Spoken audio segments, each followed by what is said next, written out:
Welcome back, everyone. Today we're going to get into Chapter 27 of the American Yawp. This is the 1950s, the economy of the 1950s, sometimes called the affluent society. And it's an era of rapid economic growth, widespread prosperity. There's some social tensions that are happening here, all within the shadow of the Cold War. So let's take a look at this iconic period of American history. Great music is coming out of this era as well. Now, first off, we're in post-war America. World War II had ended in 1945. We still had soldiers scattered around the globe. They're starting to come back in the 1940s. And this is really where the history of the 1950s begins. It's that post-war period that when we're just seeing unprecedented economic prosperity. The war production had transformed industries. You had the end of the war, which was bringing soldiers back home. You had folks that were making money during the war years, but there was nothing to spend it on. Everything was being produced for the war. Now we're going to start to see the rise of increased production of consumer goods. So this is going to shift from a period of high unemployment, rising wages, and increased standard of living. And that's what's going to come from this post-war shift in American society and the American economy.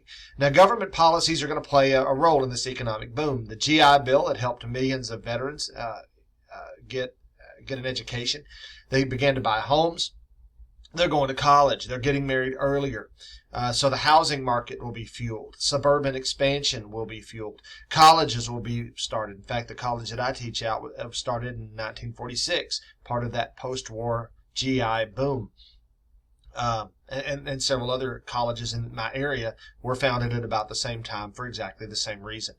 The construction industry is going to soar as suburban developments are going to spring up across the nation, and consumer demands for household appliances, cars, and new technologies are going to surge as well. Now, in the 1950s, home ownership becomes the American dream for millions. It's something that many Americans couldn't afford prior to World War II. Remember, before World War II, you had the Great Depression, and then, of course, during the 1920s, you saw some upward mobility as well, but the Great Depression put a stop to that. But after World War II, we start to see suburbs like Levittown in New York, as I listed in the news a few days ago. There was Levittown in Pennsylvania that was mentioned. Bill Levitt was an entrepreneur, and he was a builder, and he buys up hundreds of acres of farmland and starts putting tract homes on it. Cheap, basic homes that could be bought very affordably, and a lot of times with GI money for these families that are just getting started.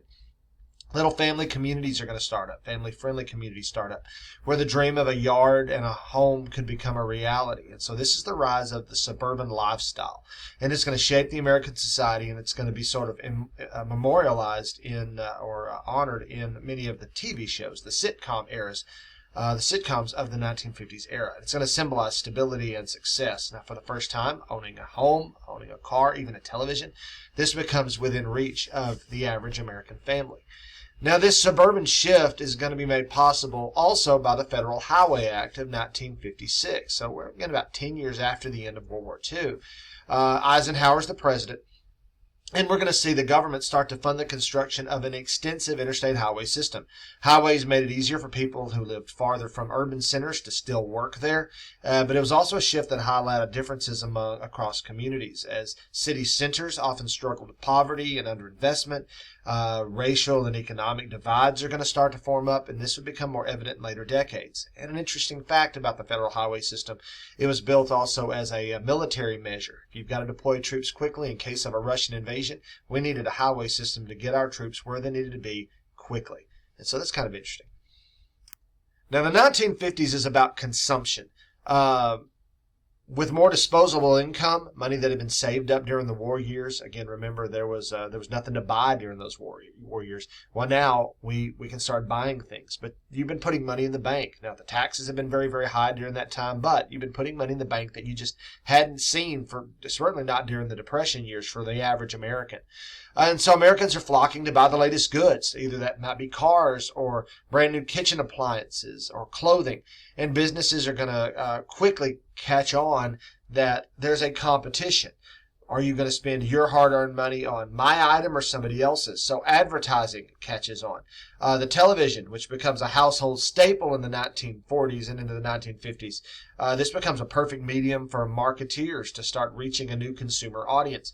And consumerism just wasn't about buying goods either. It's about it's about a sense of identity. For many, owning the latest car or the newest home gadget symbolizes progress or success. Companies are going to capitalize on that. Advertising becomes more sophisticated. It taps into the desires for status, comfort, belonging. Hey, the neighbor down the road just got a new car. We need a new car too. That kind of thing is becoming increasingly common, especially in these middle-class suburban neighborhoods. Now, in the 1950s, we're going to see a promotion of particular vision of family life. Traditional gender roles are going to be emphasized. Men are going to be expected to be the breadwinners. Women are managing the home. Pop culture from TV shows like Leave It to Beaver would advance this. Father Knows Best might be another one.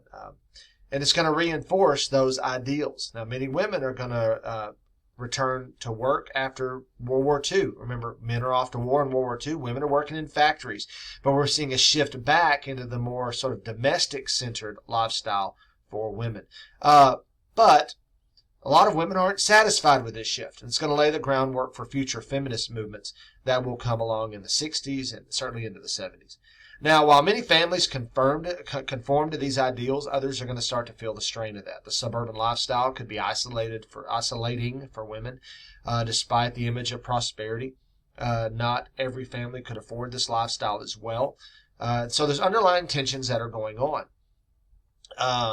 There's a challenge to that stability of the 1950s social order when we start to see some of these tensions become more and more evident. Now, the 1950s is also going to be a golden age for entertainment. Again, the television, which you've already mentioned, radio still remains a big medium of culture. Youth culture is going to blossom, and teenager becomes a thing. So an entire segment of society called teenager sort of comes on the scene, and an entire marketing strategy is going to build around these young people. They're going to embrace music like rock and roll, like Elvis Presley, who's going to reshape American music, Motown, various artists that are coming that are also going to transcend the race line as well. Kind of like the jazz music of the 1920s. Now, this new culture is going to challenge traditional norms in many cases, while young people are going to find their voice in movies, music, and in fashion as well. Now, amidst all this cultural change, the civil rights movement is going to also gain momentum as well. African Americans largely are not living the suburban lifestyle. Many of that segment of society are still in these cities, and so therefore are experiencing some of these issues that we've talked about. And are increasingly marginalized. And many begin to challenge the inequities or the inequalities that were part of this affluent society of the 50s. In 1954, the Supreme Court issues a case called Brown versus Board of Education, and the decision was declared that school segregation was unconstitutional and marked a significant step towards civil rights. Activists in communities across the nation are going to lay the foundation for future efforts that would reshape the social landscape of America. Now, just because 1954 Brown cases, they come in here and they say that we are that segregating schools is not allowed. It doesn't mean that everything changes overnight. In fact, there's some schools in my area that will not see significant integration for another 15 years or so. So it does take a while for this to happen, and the Supreme Court pushes its dates back, and it's a mess. But in 1954, things began to change. And some examples would be like the Little Rock Nine, when Little Rock Central High School when you have 9 students that go to register, 9 black students go to register to go to school at the all-white Central High in Little Rock, Arkansas, and the National Guard, actually not the National Guard, the 101st Airborne has to step in and escort them to school for the better part of a year to protect them. So integration is not going to be a seamless process, and there's going to be some pushback to it also. Again, this is supposed to be a short video, so I'm not going into all the details, but just to give you sort of a tab on some things you can go and look up on your own as we move through this subject. Now, the 1950s is, again, going back to the prosperity, and of course we've got the civil rights issue, but there's a lot of optimism and growth that is also happening as a overall society. But the prosperity is going to be masked by underlying tensions. Consumerism. The beginning of the civil rights activism as well is going to start to happen. Martin Luther King Jr. becomes a household name in the 1950s after Rosa Parks and the bus boycott in Montgomery. It's going to set the stage for social revolutions and transformations through the 60s from women to other groups as well.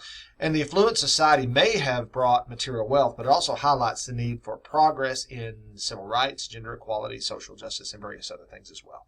So thanks for watching this, and I hope it's been helpful. Give me a thumb up if it has. And I will see you down the road. Good luck on the exams that I know are right around the corner. Most of you guys are starting to prepare for your final exams right now. So take care. Reach out if you need anything, and I'll see you down the road.